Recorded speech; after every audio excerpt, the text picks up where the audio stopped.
যারা ভিডিও বানায়, পুরুষ কিছু ভালো ভালো কন্টেনার আছে, কি কন্টেন্ট ক্রিয়েটর, তারা নিজে নারী সেজে আবার বিয়ে ভিডিও বানায়।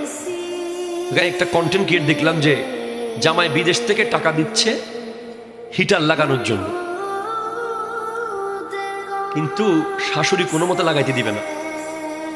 কেন বলিতে মারা জীবন হিটার দিই নাই তো আগে বউরে কিলে দেন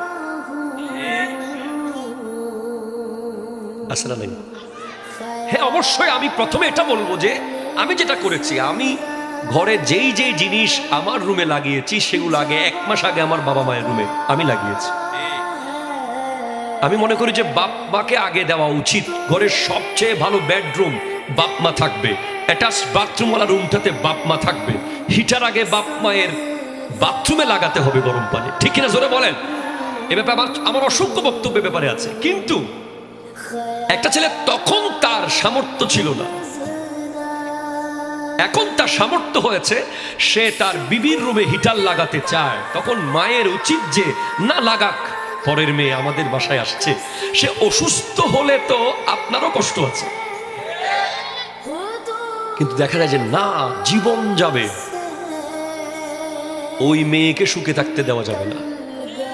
এরকম সিদ্ধান্ত নিয়ে কসম করেছে, এরকম বউ শাশুড়ি আছে না নাই সমাজে। ওই মেয়ে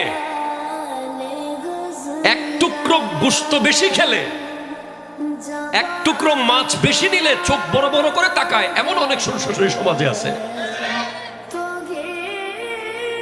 অথচ ইসলাম কি বলে, লা ইউমিনু আহাদুকুম হাত্তা ইউহিব্বা লিআখিহি মা ইউহিব্বু লিনাফসিহি। ততক্ষণ একজন মানুষ পরিপূর্ণ ঈমানদার হবে না যতক্ষণ সে নিজের জন্য যা ভালো মনে করে পরের জন্য তা ভালো মনে করবে না।